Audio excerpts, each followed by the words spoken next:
Welcome to Gamer Athletes, coming to you from the End of the World Tattoo and Cigar Bar Studio in Northwest Indiana, the Mount Everest of gaming excellence, delivering all the gaming news and info that you as athletes deserve. This is Gamer Athletes. I'm your host, Chris Carr, and today we have a special treat. We're going to break a little bit from the normal run a show, and we have a Five Nights at Freddy lore expert on with us today. I want to introduce you to Sam. Hello. Sorry, guys. I killed the co-host. My bad. So she's going to run through, since the Five Nights at Freddy movie is coming out next month, October 27th, correct? Yes. So she's going to run us through lore, go over the video games, and this is going to be a special episode. As always, remember, follow us on Instagram, gamer.athletes, Twitter, Gamer Athletes PC, YouTube, Gamer Athletes Podcast, and always leave a 5-star review, and we will read them live on the air next time Dan's in studio. He'll come back. Yeah. At some point. Give it like 30 years. Just like one of those kids that was shoved inside the butthole of an animatronic bear. No, it's Willie. We'll go over it. We'll go over that specific phrase. We'll go over it. Butthole? No. The I always come back thing. All right, and before we get started, actually, Aubrey, can you hand her that box? Oh, box? box? Yeah, we got a box. Oh, Since you're like the first guest that Gamer Athletes has ever had, so. Oh, we got you a gift. Gamer Athletes got you a gift. It's so cute. Yeah, it's a Chica. What is it? It's Chica. It's like the high score Chica. I'm not sure what the exact name for it is, but I know it's from like the AR game, Special Delivery. She's so small. I'm going to put her next to the Freddy Fazbear plush that I also got. You have your Freddy Fazbear. Yeah. So before we get into that, actually, what other gamer chops do you have? I know you're a BioShock. Yes, I love fan. BioShock. I love BioShock a lot. I've never played a BioShock game. Oh, I highly recommend it. I was able to get all of the whole collection because it was on sale on the Switch, so I've just been playing it on my Switch. Big Switch player, huh? Yeah. My brother was the one with like the PS4, the Xbox, so. Okay. So, all right, now we can, now we're past that. We can get into like, I don't even know where to start because I admittedly have, the first time I played a Five Nights at Freddy game was, like 4 nights ago? Yeah. I made it to night 4, and then I was like, all right, I'm done with this game.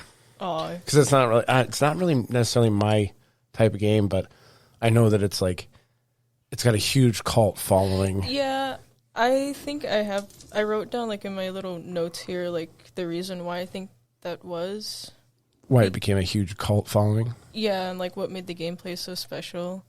Okay. Because, what is it? Because again, like, yeah, the gameplay itself, it's really simple. You know, you're just in an office, you know, you're checking the cameras and whatnot, making sure that none of the mascots, like, come to you and kill you, you know? And what are the mascots in the we're talking very first game? Very first game. Which came out in, when? 2014? 2014. Yeah, 2014. August 8, 2014. Yeah. So the mascots in the very first game are Freddy Fazbear, which is the bear, Bonnie the bunny, Chica the chicken, and Foxy the pirate fox. There's also like a 5th mascot that was like a hidden Easter egg, which was is that Golden Freddy? Yeah, Golden Freddy. Which fun fact, if I remember correctly, like his original name was just Yellow Bear, but the fandom gave him the name Golden Freddy, and it just stuck. That's cool. I like it when fan bases get involved in games. The fan base gets very involved with FNAF. Yeah. FNAF, Five Nights at Freddy's. Yeah. Everybody out there. Yeah. All right, so the original game came out originally on PC, correct? Yeah, I believe so. PC game? Yeah. And then where did you first play it on? I first played it on my tablet. It was actually the demos, because they used to have like all the demos for the 2nd and 3rd game on the App Store. They're no longer there, and that was just the closest thing I could play to the game without having to ask for my mom to buy it. So I just played the demos. Yeah. That's good. So you're not out there spending your parents' money. Yeah. And who was the creator of these games? Scott Cawthon. Scott Cawthon. And it is now owned. He sold it after how many games did he make? I think he sold it after Pizzeria Simulator, which is the 7th game, I believe. It's like the 7th game. Okay. And it's now owned by like Steel Wool? Steel Wool, yeah. And then Illumix is making the mobile app game, which is special delivery. And they've released it on like everything now. Yeah. It's on PlayStation, Xbox. Mm-hmm. So it has come a long way from its humble beginnings. Yeah. One guy creating a game. Yeah. That just jump scared you. Oh, actually, it was like, what was it, a second game that he worked on? It was... So he was an indie game developer before, and he made a lot of games that were based on like the Bible and such, because Scott is a Christian. And so... Big church guy, huh? Yeah. The games weren't all that successful. They weren't that... Yeah. I can't speak. But it was like Chipper and Sons Lumber Co. where things like really began to change, because one of the comments he received was that the characters looked like creepy animatronic characters. And they did. And they did. Yeah. They did. And Scott was like, I could do something with this. And he did. In a big way, and he right? did. All right, so after when I decided to bring you on the podcast as a lore, I went on a deep dive and watched a whole bunch of stuff. So basically, kind of in your words, take us through the story of the lore, because it's a lot. Okay, the storyline where it's at now, I've separated it into like 2 different eras. So like the first game all the way to Pizzeria Simulator is the Afton era, as I call it. And then everything else afterwards is the Legacy era. Who's Afton? Okay, so William Afton is the main antagonist of the games. Okay. And it was also one of the co-owners of Freddy Fazbear's Pizza. Okay, so he's the guy that was shoving people up the animatronic buttholes. Yeah, that was him. That was him. Purple guy, as we call him. He has a lot of different names. Big fan favorite. So the storyline pretty much is you play as a security guard for like a Chuck E. Cheese type pizzeria called Freddy Fazbear's Pizza. You receive phone calls every night from the night guard before you, which people just call him Phone Guy. He never got like a confirmed name. So he tells you about the animatronics, Freddy, Bonnie, Cheek, and Foxy. They wander around on the location. Yeah, they wander around on their own at night. He says, they get a bit antsy at night. They get a bit quirky at night, as he says. Quirky. So he says that it's because they weren't given a proper night mode, but that's just a cover-up, since they're actually possessed by the children who were killed and stuffed inside the mascot suits. And they were killed by Afton? Yes. Okay. And actually, I did some research. So the story is like kind of loosely based on an actual murder, right? That happened at a Chuck E. Cheese's. I think that's what people initially thought, but I don't think that's the case, personally. I think it was like, it just I came think out it was just like a coincidence. A coincidence that a bunch of people got killed at a Chuck E. Cheese's. And if you're in my age bracket, they were Showbiz Pizzas when I was a kid. And then they changed them. Yep. All right, so you were saying about the first game? So the souls of the children possess the animatronics, and they mistake you for their killer, and just anyone who's a night guard, apparently. Really? Yeah. So that's why they want to kill you, huh? Yeah, because they think you're the killer, and, they want revenge. Even though they should know that Afton was he just dressed as a security guard or something? He was dressed up in a Spring Bonnie, which Spring Bonnie is like one of the, I guess, the like original mascots of the Fazbear Entertainment brand. Mm-hmm. Because before Freddy Fazbear's Pizza, there was Fredbear's Family Diner, which only had 2 mascots, which was a golden bear named Fredbear and a golden rabbit named Spring Bonnie. William and Henry both like wore the mascot costumes and such, and William used the Spring Bonnie costume to kill kids later on.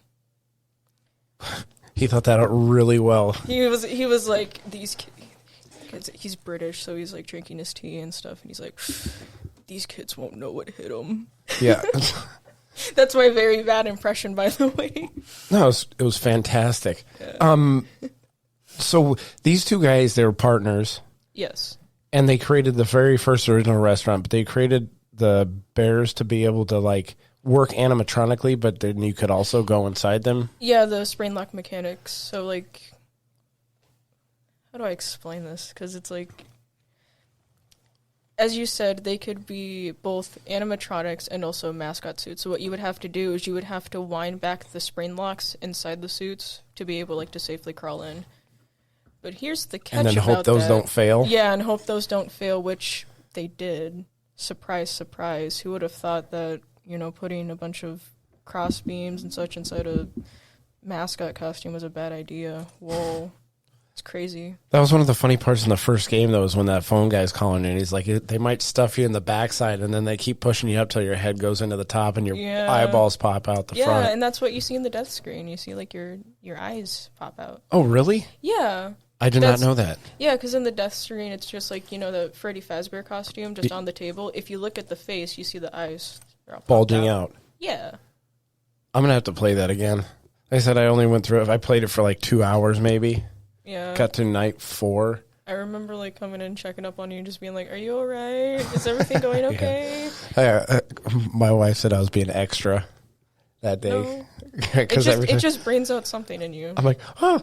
I was making I was just being loud. Yeah. For my own entertainment. And yeah. I think Lily was in the room with me too. That's what makes it fun. Yeah.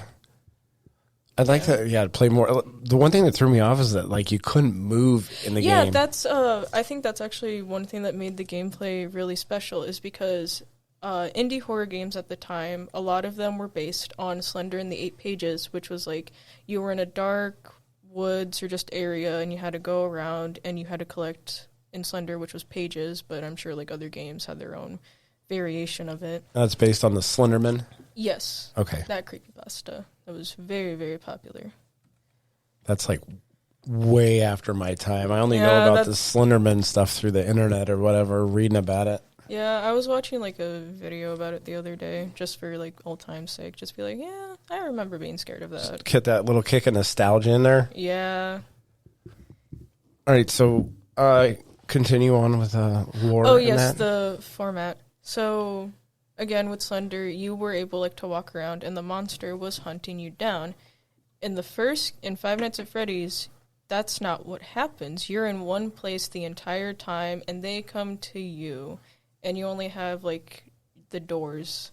Yeah, you have the doors. And the power limit. Yeah, you got mad because I could...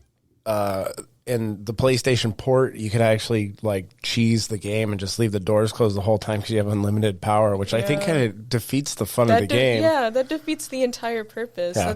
That is a key mechanic. That's a key mechanic.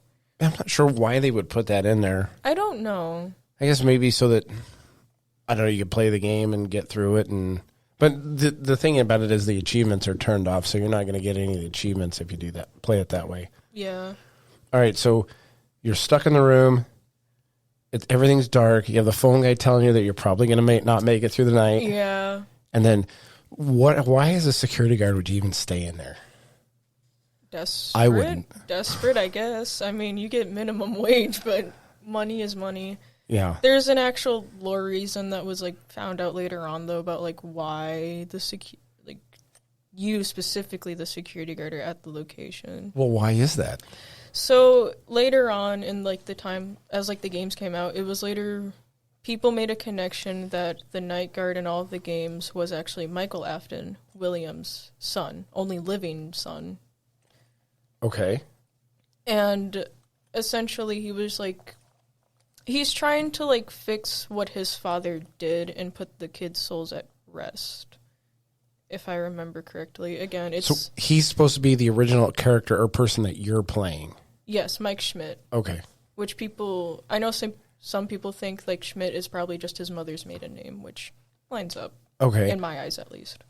And then one disclaimer that I got to make is that most of even the videos that I watched online about this, the lore they say is kind of loosely connected by everybody. So there's a bunch of different kind of interpretations about this online, right? Yeah, there's a lot.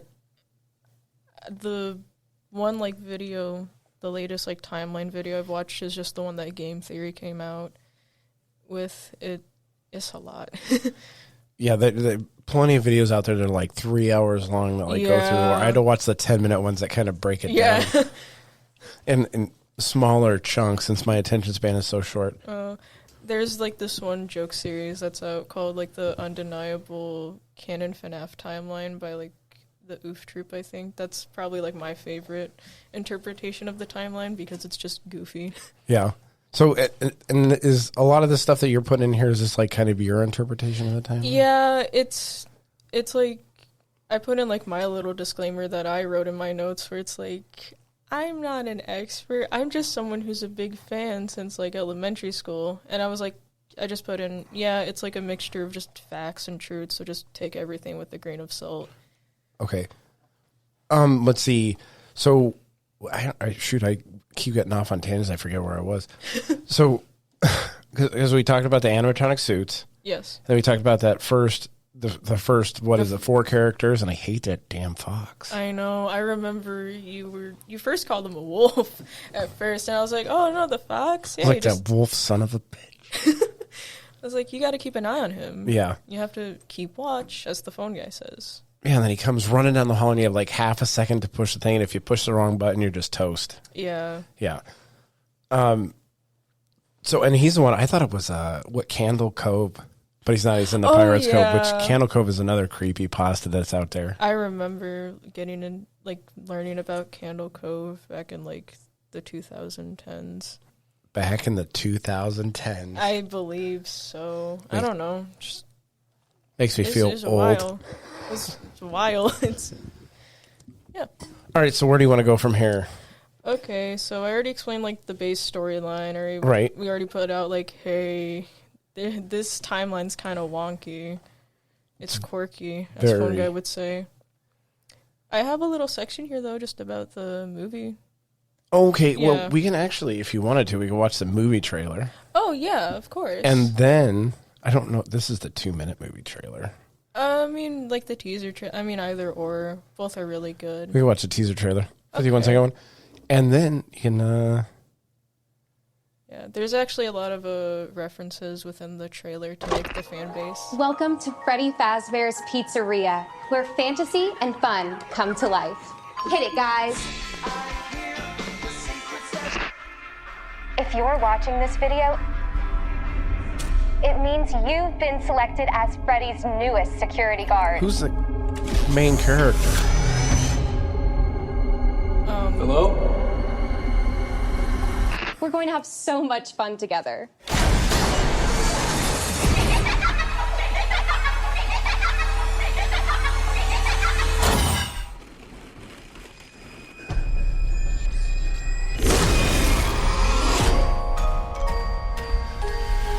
So you're pretty excited about this movie then, Absolutely. Are you, and you're going to dress up for it? You're going to cosplay for it and everything? Yeah, I'm working on like a vest right now that's based on one of the characters.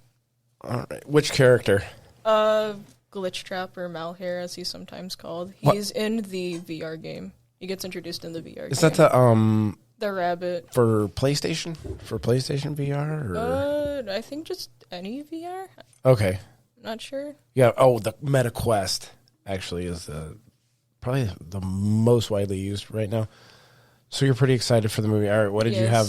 What did you have about the movie? So I remember hearing about the movie all the way back in 2015. I lost hope actually after a while because it was just like we didn't really get news about it for such a long time that I started doubting like, oh, it's not going to come out. It was just they lied to us. Hey, it's kind of like Grand Theft Auto 6, huh? Yeah. So, but when the teaser trailer came out and just more news, I just started getting like more excited about like, oh, it's actually happening. And then I saw the teaser trailer and then the trailer and I was like, it's actually happening. After all these years, we're finally getting it. And I think the movie looks very promising. Like, I have trust in Blumhouse since they make horror movies and such. And you can tell that there's a lot of passion put into the film just from what we've seen so far in the trailers. You know, the fact that they made like actual animatronic suits instead of like using CGI. The cast, I wasn't expecting that they got the same guy who played Peeta Mellark in the Hunger Games, John Hutcherson, if I remember correctly. John Hutcherson. Yeah. And the guy who played Shaggy in the live-action Scooby-Doo films, and also Stu in the original original Scream, to play as William Afton, which I wasn't expecting, but I think it's a really good match, personally. So, yeah, they do have a pretty decent cast here of horror. Matthew Lillard actually played in 13 Ghosts. That was years ago. Oh. He's got some horror pedigree in some of the characters that are playing in this. Mm-hmm. I'm gonna have to watch this movie. Yeah. Yeah. It looked all right. So you think this is for kids? No. You don't think this is for kids? No. I wouldn't think the game series was necessarily for children. I think just the reason a lot of kids got into it is just because so many YouTubers started making Let's Play videos about it and such. So yeah, I think parents were kind of newer to the internet when it came out, so they didn't realize what their kids were getting into on their tablets. Yeah, because from the original games, it doesn't look that bad in terms of gore and such. I think it's really the lighting and sound design of the game that's where the horror is. Right. But then when you look at the story, it's oh, this is actually kind of sad. Yeah, it's pretty dark. Yeah. All right. So, okay, let's move on with the timeline. That you were saying that so they had their original restaurant. Yes, Fredbear's Family Diner. And then they expanded that to what? They expanded that into Freddy Fazbear's Pizza, which, what was it? I think there was it was Fredbear's Family Diner. Then there was one before that, and then I can't remember. Jeez, I should have wrote this down.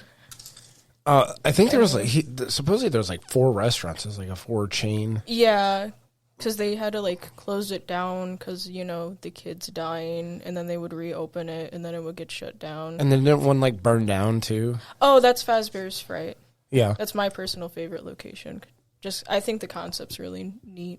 Okay, so they expanded to another restaurant. When did the killings first happen? The killings first started back in 1985. I think that was the first incident. And that's a rough guess of the timeline. Yeah. Because I've seen some people say that it was 70s. Some people say it was 80s, early 80s, late 70s. I think it's 1985 is when it happened. Okay. And then, that got shut down. Then they came out with the 1987 location, which is the one that's in FNAF 2. Okay. Can you move around in that game? Or are you still... No, you're still in the... It's not until Sister Location comes out where you can, truly, kind of move around. Even then, FNAF 4, though, that one has, a little bit of movement, but not a lot. Might have to go with one that I can move around in. Yeah. And then I get a gun, and I can just go crazy. First-person shooting the shit out of these fucking animatronic bears. Sorry. No, you're fine. My That's bad. definitely, that's a Gmod type thing, though, too. Yeah, anything. Give me a Soulsborne Five Nights at Freddy's and I'd be in heaven. I gotta be able to fight them, and they gotta have a boss bar, and I gotta have stamina. So the killings first happened in 1985. Yes. And then, so who was killed and by whom? I'm gonna have to look up the names again, just because it's not... Okay, how do I explain this? At first, it wasn't really clear of, the names of just any of the characters, right? So, William Afton, again, was the murderer, and the ones that were killed were Susie, Fritz, Gabriel, Cassidy, and Michael, apparently. And he killed him at the party. Well, he lured them into, this back room, because all of the locations were built with this back room that were not on the maps at all. It was so that, the people, again, the spring lock suits, right? If those malfunctioned, they could just sneak off into the back rooms and just bleed out without ruining the experience for anyone. Oh, well, at least they had some planning in there for malfunctioning stuff. That's better than the job that I have. If somebody dies, they just die right there. Just go back to work. After they get cleaned up, yep. Yeah. They just broom them off into the drain and then come back ahead. So I seen some people assert that he built this expressly for the killing of kids. Oh, or is that an argument between lore experts? No, I know what they're talking about. They're talking about the sister location Animatronics and the Afton Robotics. Because William had another company that was Afton Robotics, and he built the animatronics that are seen in sister location, which are called the Fun Time animatronics, to kidnap kids and kill them. So the first location, the first killings was an accident? Like he no, just accidentally shanked these kids or what? No, it was... Well, the first murder victim that he ever, had was Charlie Emily, which was his business partner's daughter. Okay, so what happened was back in Fredbear's Family Diner, right? Uh-huh. There was a incident called the Bite of 83, where Michael Afton, William's son, took his other son, Evan Afton, and shoved him into the mouth of Fredbear. Okay. Great prank idea, guys. It went so well, in fact, that Fredbear just clamped down on Evan's skull, killing him. And this was before any of the animatronics were possessed. This was like the event that starts it all off. So this was the first OSHA reportable accident that caused the nexus of Five Nights at Freddy's, I guess, right? Essentially, yeah. And this lore was written after the first game? Pretty much. Okay. It's a lot. All right. Yeah. So the kid gets his head crushed. Yep. And then, so his soul then resides in Freddy after that? It's weird, because that's what there's a whole debate that came up later about Golden Freddy being possessed by 2 kids instead of 1, which one of those kids being Evan. Uh-huh.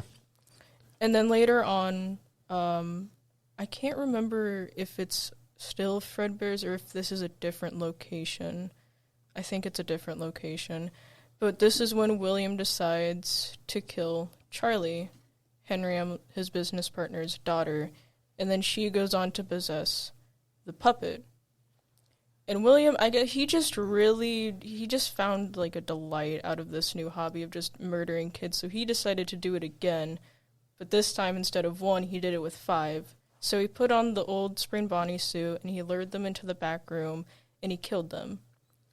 The puppet, possessed by Charlie, decided to, quote-unquote, give them life, which is one of the mini-games you actually play in FNAF 2, I think. Is that a mini-game that's actually in the game? Yes. Okay.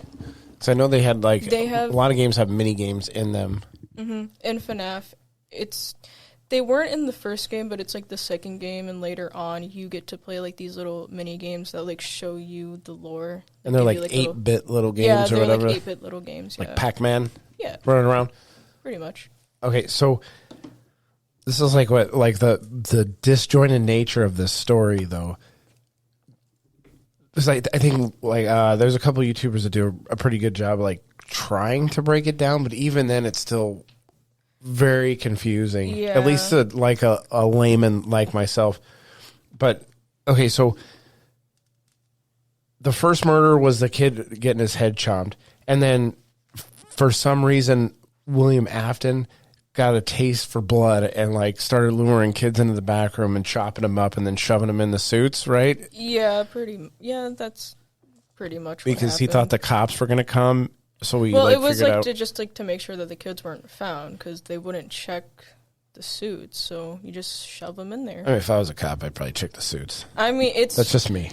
One of in the first game, I think too, it's one of the complaints that the restaurant had was just the animatronics smelled bad, and they were also getting stains. So I don't know why they just didn't think to check the suits. Yeah, there's nothing fishy going on here. It's just what's that dripping out of his backside there? Oh, don't worry about that. It's just hydraulic oil. Just oil. Yeah. All right. So then, when does the killing of the kid take place? Is that just a mini game within the second game? I don't think it's ever shown just the kid specifically getting murdered. it's just like you play as the puppet, you come across their bodies, and then you give their souls life, and then the animatronics get possessed. Okay, so and then this sets up basically the first game with all the kids getting Yes. murdered. Okay. Yeah. And Because the second game is actually a prequel to the first game. Oh my gosh, this is Yeah. getting out of control. Yeah, it's a lot. It's got a crazy little inconsistent and convoluted timeline, but Yeah, I'm gonna need a chalkboard. you're gonna need a chalkboard. I'm And- gonna need like a red strains. You're gonna need a cork Yeah. board. Oh yeah, like a conspiracy theorist basement just to go through the Five Nights at Literally. Freddy's. I wouldn't be surprised if Matt Pat the guy part of like game theory. I wouldn't be surprised if that's somewhere in his house. Yeah, you probably got one of those. There's memes about that Yeah. with that Charlie Day with all the different strings on it. Yeah. But all right, so the second game is a prequel to the Yes. first game, Yes. and then all right. So what's the third game in the series? The third game takes place 30 years after the first game, right? So the premise of that game is that 30 years have gone by, and someone decides that it's a great idea to make a horror attraction based on the tragedies of Freddy Fazbear's Pizza called That's a Fazbear's good Fright. idea. That's one of the reasons why I like the game so much. I just like that concept alone. Okay, All right. And take us through the third game. so the first night, nothing happens. Like, genuinely nothing happens the first night. You just get told, like, hey, you're going to also play as the security guard. You're going to lead, people through, just make sure everything's working just fine, because they decided to make it so authentic that the equipment itself is probably, like, actually, like, from the 80s and such, and it's just bad. They malfunction, so you have to reboot it. It's a wild ride. So in the third game, are they the same? No. They're not the same animatronics. They're new animatronics that just look like shit. Are they possessed No. also? I remember in an interview, Scott himself said that, like, the second game was all crazy because there's a lot of animatronics in that one. But the third game, he wanted to make, like, a quote-unquote more personal experience. So there's actually only one, which is Springtrap, or Salvage, as he was first called. And Springtrap is actually William Afton trapped, ironically, in the suit that he killed the kids with. So his spirit is trapped in the suit. No, like, his actual corpse is, like, in the suit. Like, you can see it in his design, like, through the holes. He's rotting in the suit. Oh, I bet you that smells wonderful. It's great. You gotta put some Brute cologne on him. Yeah. Cover that smell up. Get some Old Spice on that guy.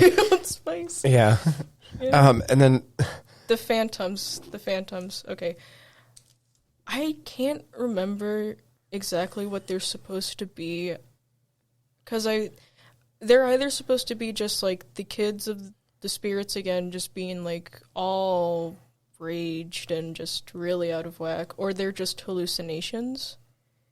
Because that's one of the things in the game is when the ventilation goes offline, like, you will start to hallucinate after a while. carbon monoxide poisoning. Yeah, essentially. Something like that. Great work environment, totally. Yeah.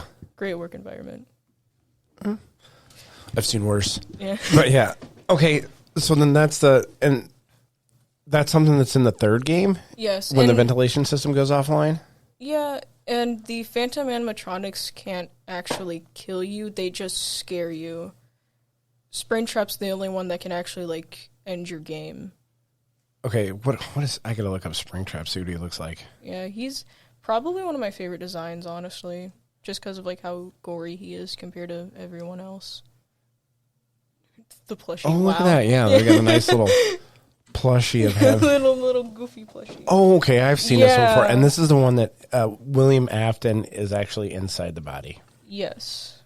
Okay. And there's even, I can't remember which screens there are, but I know, like, in the third game, there are, like, certain screens that you can sometimes get where it shows them, like, trying to get out of the suit. And come after you?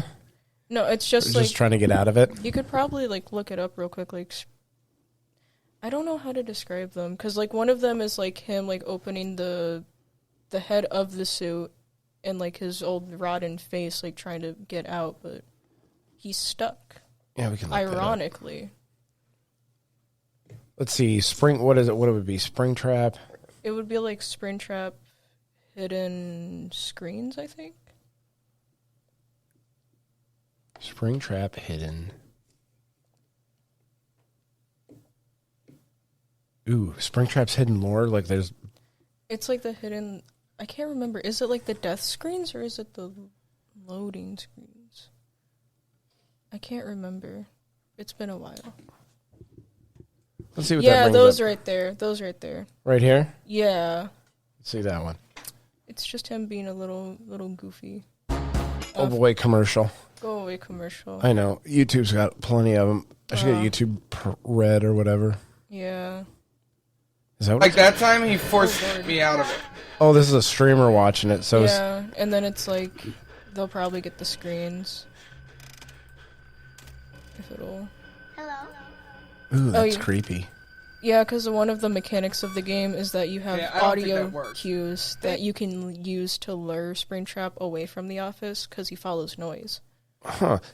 When I heard in the first game, I should have played it with headphones on, but you can hear like kids and stuff in the You background. can hear them laughing. I mean, especially kids. with Freddy, like one of his mechanics is if you hear him laughing, Gosh, that's when you he know did. he's moving. Damn bear.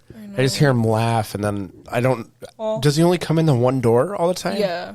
Okay. But when the power goes out, when the power is on, he like comes at you from the right. When the power turns off, he appears in the left doorway. Damn bear. He has a nice little melody that he plays for you too, the Toreador March, that you can listen to as you just wait for him to kill you. I should have kept the doors closed. But then you would have ran out of Reboot? power. Oh, why did I I don't not know. do that? So here. Yeah. It's probably just like getting to when you get jump scared. This would be way better. Oh, there he is. Yep, there he Son of a is. bitch. It would be What is way up better with to the play on a decoy PC. animatronics? That's I don't for sure. understand. It's so hard to play because you got to kind of click weirdly.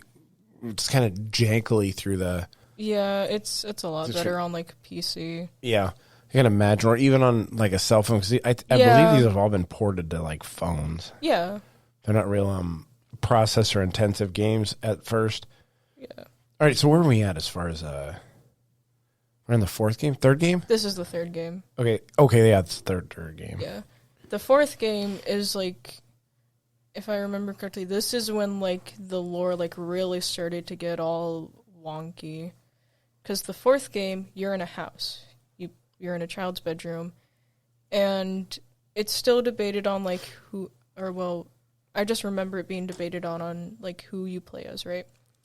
So you have to check not only behind you, but you also have to check your closet, which is in front of you, and you have to check doors that are on either side of your bedroom. And can you move? You can't move necessarily a lot in the game. You can movement as in just you can click and you get close and you go to the door. Okay. Like you click and you have to run to the door. That's about like as far as movement goes. Wow. Yeah. But that game is very sound heavy because you have to listen for breathing and footsteps. You know, that was one thing I noticed when I was playing, and I'm sure they changed it in the later games, but I think it was like mono sound. So I'm like listening to it, and when I'm closing the door, I'm used to wearing headphones. So when I'm closing the door, I hear the sound in both sides. It's like a mono sound. They didn't split it up, but so I'm sure that game, if you hear breathing, and you're wearing headphones. It's probably you can hear it behind you and stuff like that. When you go right up to the doorway, you have to listen for breathing. And if the breathing is nearby, is like really close and you can hear it, you have to just hold the door shut and wait for the nightmare animatronics to walk away. So the animatronics are in the house. Yes. How'd they get there? It's a great question. Does anybody have any answer for that? Or There's an answer. It's just not an answer that I particularly like. Okay, give me the answer that you don't Okay. particularly like. So the answer is that you are playing as there's a lot of like debate on who it is. I think personally that it's Michael Afton, William's only living son. Okay. And this is like post like Bite of 83 incident, so after like he killed his little brother accidentally. Right. So the animatronics are made with these things that are introduced in the books called illusion disc, that they emit like a sound frequency that, you know, makes you see illusions, as the name says.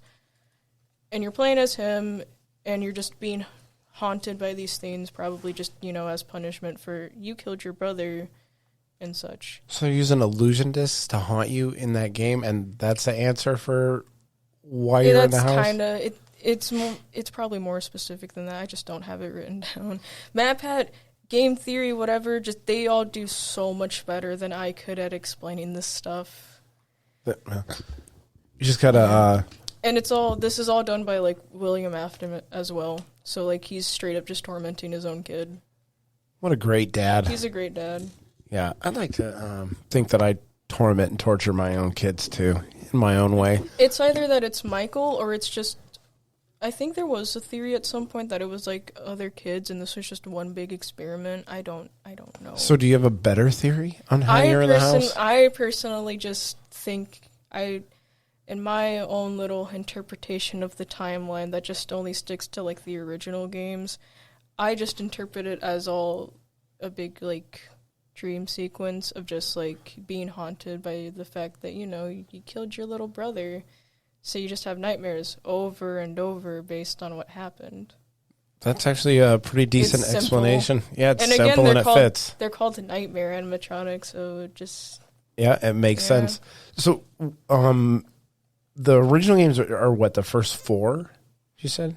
Or how many are in the original where you split the timeline? Because there's the first game, and there's the second, third, fourth, and there's Sister Location. Then it's... Pizzeria Simulator. Oh, so that's actually like 6. I believe it's like the first 6 games. That's where like I kind of cut things off and put him into the quote-unquote Afton era. Okay. Because when Help Wanted came out, it started shifting less about like the haunting of just, kids being killed and taking over suits, and also like being a big tragedy about like the Afton family, all that jazz, and shifted into stuff with like, what's it called? The Mimic, the Vanny, just a whole bunch of stuff like that gets introduced into the series that I don't mind. I just personally preferred the Afton era and just like what the story originally was. Okay, so you're like a Star Wars 4, 5, and 6 person, huh? I guess if you want to consider it that way, yeah. The original Star Wars series. Anything after that is bullshit. Okay, we're at the 4th game. You're in a house. Yes. All right. Tell me about the 5th game then. Sister Location. Sister Location is you're as it says, a sister location. So this has nothing to do with like Freddy Fazbear's Pizza at all. This is completely new, and it's like an underground facility for a place. An underground pizzeria? Facility, like a storage facility. Oh, is specific? Because it's like, what's it? William Afton had an idea to make his own pizzeria called Circus Baby's Pizza World, right? And this was with his own set of animatronics that, like, Henry had no involvement in making, which was Circus Baby, Ballora, Funtime Foxy, and Funtime Freddy, pretty much. And you play as Michael Afton in this game, and you're just going through, and I forget what, like, the purpose was. You were supposed to, like, go in there to free your sister, pretty much. Which, Elizabeth Afton, William's daughter, he has 3 kids. It's Michael, Elizabeth, and Evan. Elizabeth possesses Circus Baby. Yeah, when did Circus Baby get introduced? Circus Baby got introduced in Sister Location. Okay, so this game. Yes. Okay. I was trying to figure out, because, like, when I'm watching these videos about the lore, and it's like they start talking about Circus Baby, like, pretty quickly in some of these lore videos. Well, because it's all just about, like, the timeline order itself and not necessarily the game order. Because Sister Location is, like, earlier in the timeline, if I remember. So, in your opinion, what's the order in which they go? Oh. Just for the first 6. For the first 6, okay. Before but the what do you call it? The Afton time period? The Afton era. So the Afton era.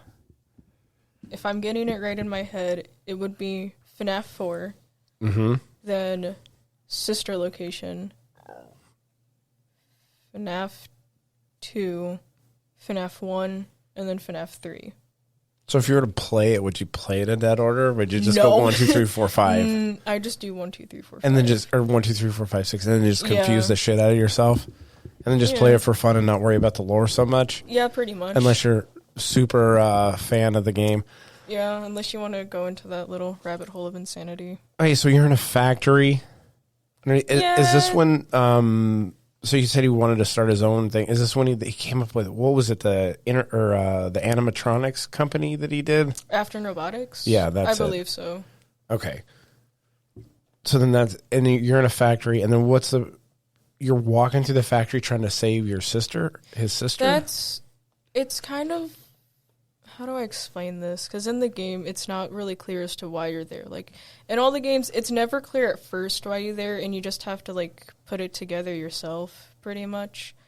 So, you go there, and it just seems like you're just the mechanic. You have to just, fix things when they're broken and just keep things in order.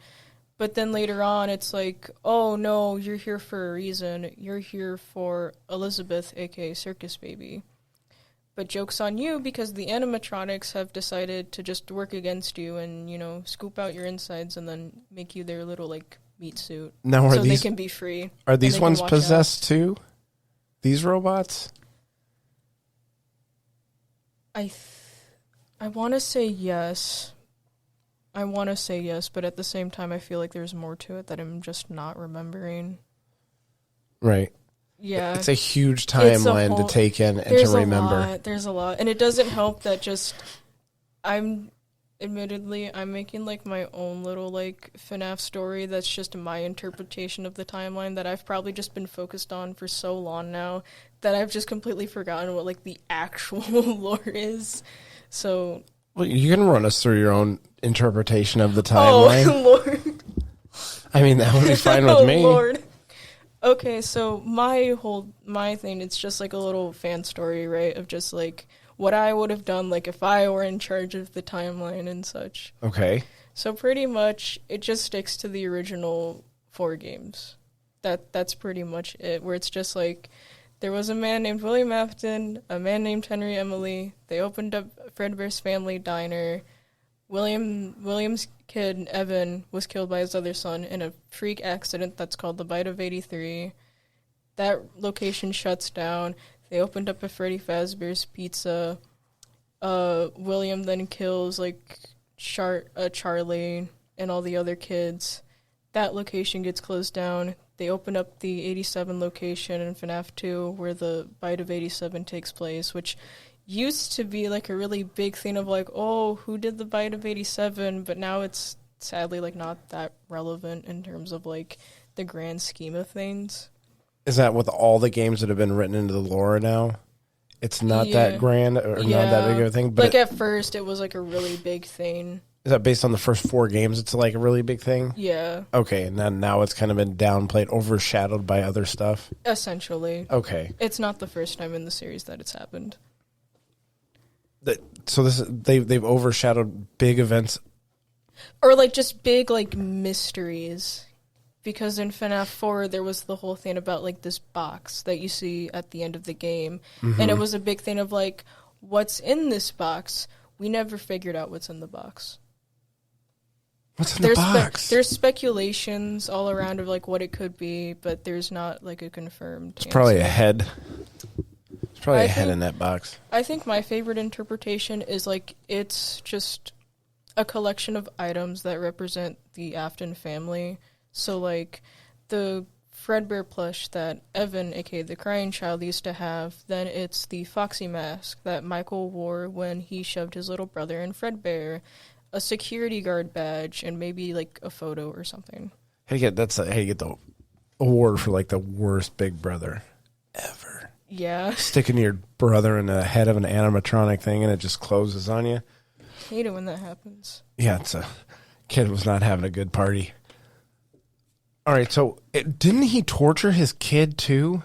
William, yeah, that's like one speculation about like what FNAF 4 was just William taking it out on his son in the worst way possible. Okay, so after his one son killed the other son, he started then to torture the other son that accidentally killed the other kid? Yeah, that's an interpretation of it. Again, it's a lot. Yeah, I had no idea. Because I went into I didn't even dig that deep into this rabbit hole, but I probably got a couple feet down and I was like, holy smokes, there's a lot of stuff here. I personally just don't really focus that much on, like, the timeline itself anymore. I more focus on just, like, all the fan works that have come out about FNAF. Sure. Yeah, which I dedicated its own little section in my notes. So the fandom it just kind of branches off into all aspects, specifically songs. The FNAF, if there's one thing that I can credit, like, the FNAF community for, is making some amazing songs. Like, no two sound alike. Every artist just has their own, like, style to it. And they're always just, there's, like, playlists just compiling all of them together, and they're really good music. It's really good music. Really? Yeah, the most notable is definitely The Living Tombstone, which has made, like, they were the ones that made, like, the FNAF, like, I guess, anthem, which was the FNAF 1 song, that I think really helped, like, skyrocket the series into success. What is up with the decoy Oops. animatronic? Oops. I don't want to listen to that. Okay, what is it called? The Living Tombstone? Yeah, The Living Tombstone. They are a artist. They have other stuff now that's also, like, really good. Is this it right? Wait, No, that's the video we were trying to find, like, the Springtrap death screen. Oh, shoot. That's 'cause I'm not connected to it. Let's see. Ruh-roh. How about The Living Tombstone? Yes, FNAF songs. Let's see. Living Tombstone.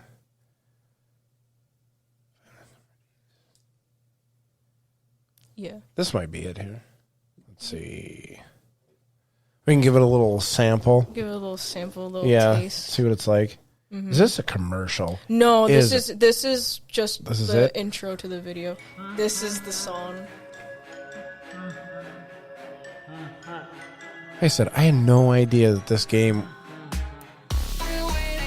was this big. It's come a long way. And that the fan base was this huge. Mm-hmm.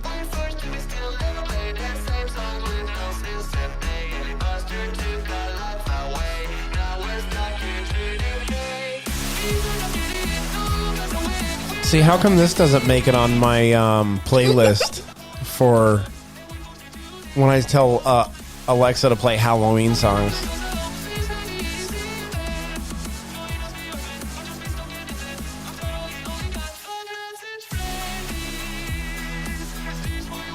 So when you're doing chores around the house or working around the house or whatever, you put on the Five Nights at Freddy's playlist I mix. do. Occasionally. Yeah. Yeah, I have, like, my own little playlist that I have of, like, of my favorite FNAF songs.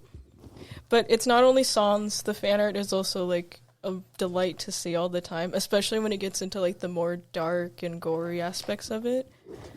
I think my favorite, though, like, aspect of fan works that have recently come out has been, like, the analog/haunted VHS tape videos.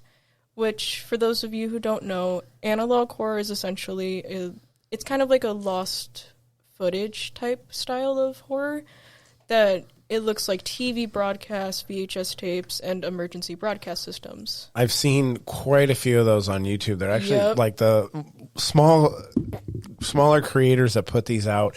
These are the people that, like, Disney and all these studios that are putting out garbage movies and Marvel movie after Marvel movie on go onto YouTube and find these smaller creators that puts a great story out like that have millions of views and offer that guy a job. Give that person a big budget and just watch him go crazy. Yeah, because these people are just doing it just for a hobby and for a passion of creating art, and they're getting noticed, and then we're I don't know how many Guardians of the Galaxies we're on now or whatever. I think there's like 25 of them, and then we're on the Fast and the Furious. I think Vin Diesel in a wheelchair out there, and just people just replaying the same old tired horse shit.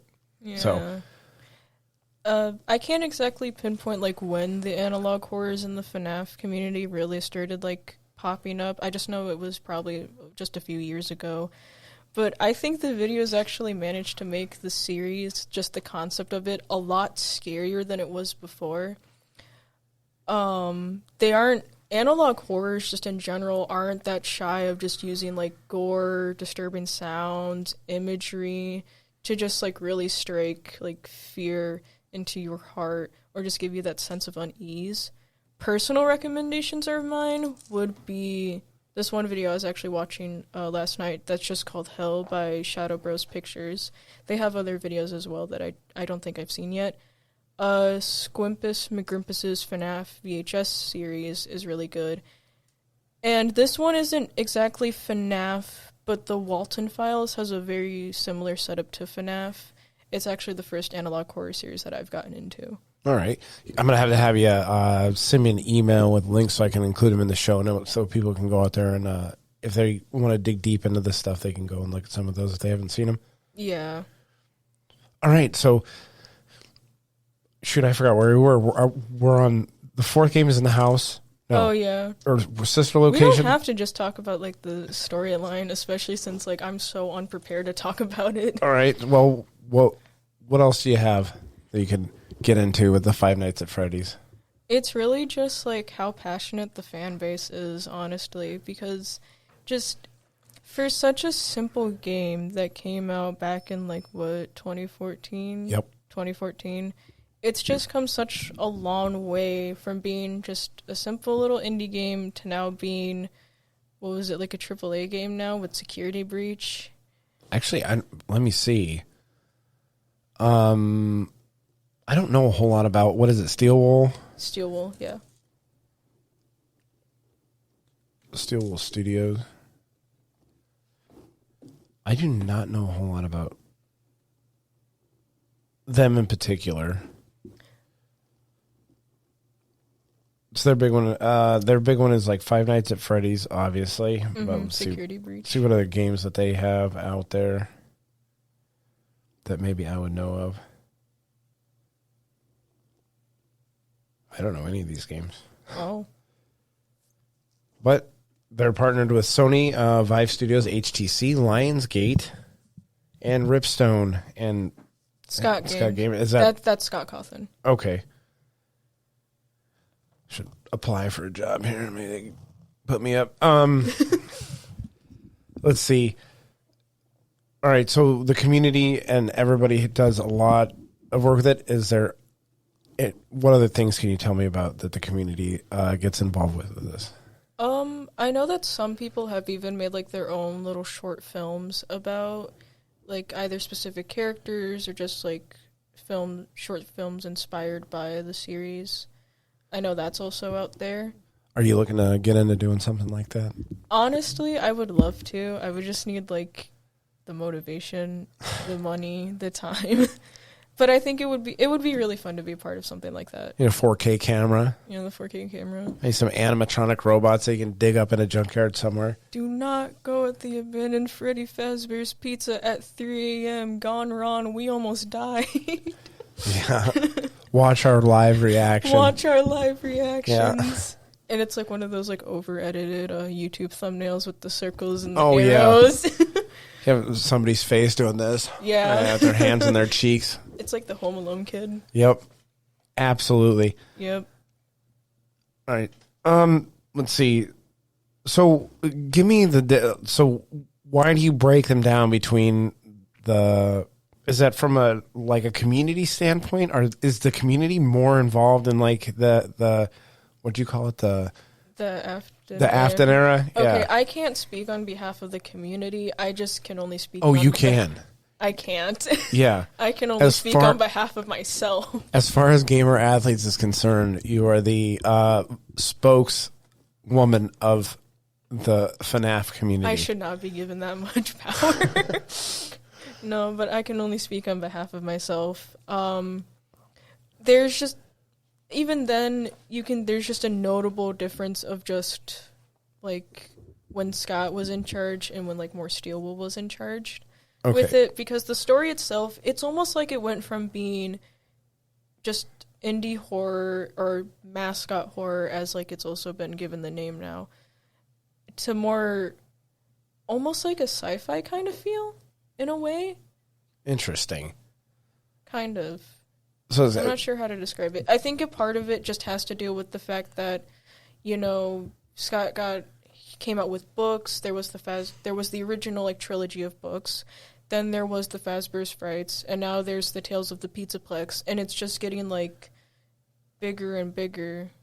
That it's just kind of like straight away from what it originally was, which can be said about a lot of horror series actually. Yeah. Like, if you really think about it, like Halloween, Friday the 13th, like just the more you make, the more it kind of just goes off of like what it once was. Well, anything generally popular anything that brings in a lot of dollars. Yeah. Companies want to keep those dollars rolling in, and they don't know when to say, all right, we've gone too far. Yeah.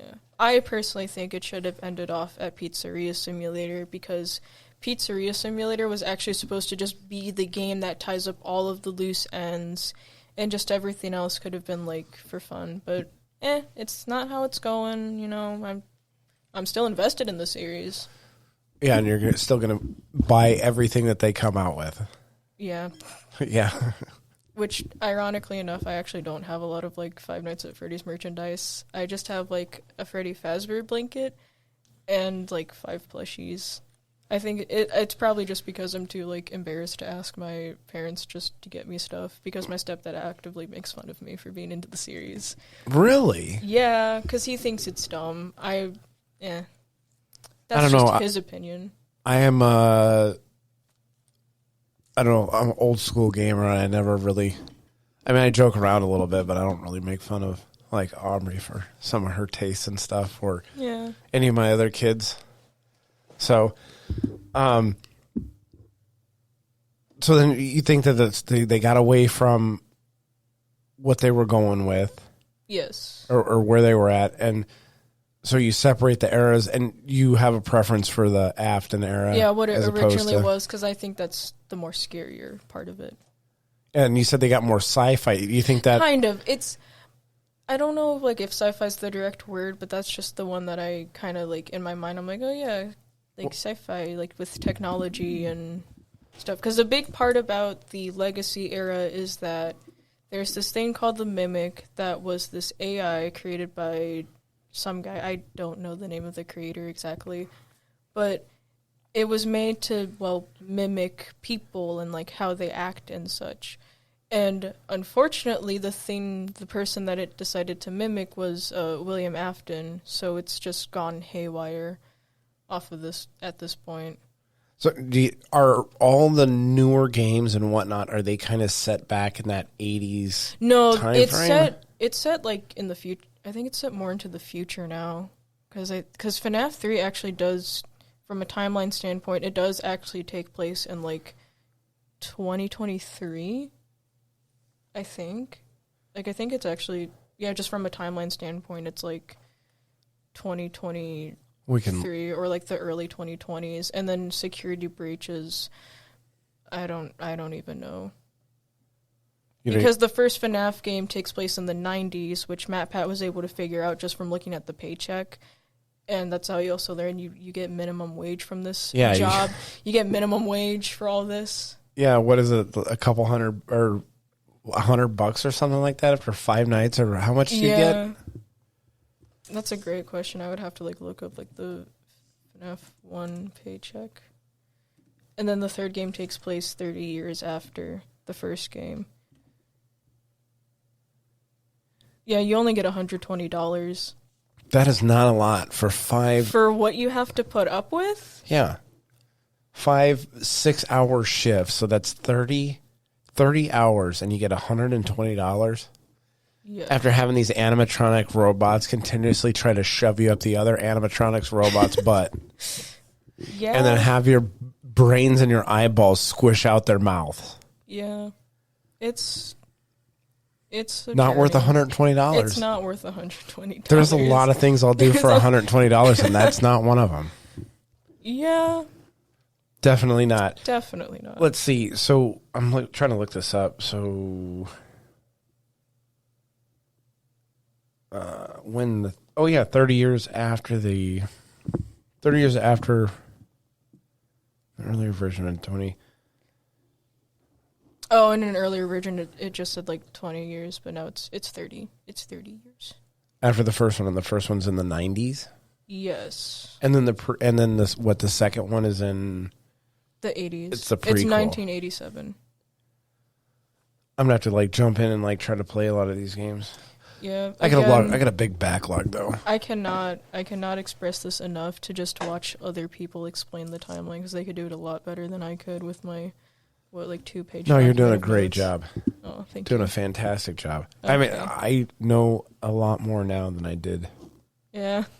I just hope I yesterday. didn't confuse anyone too much. I'm confused. Yeah. I am very confused right now.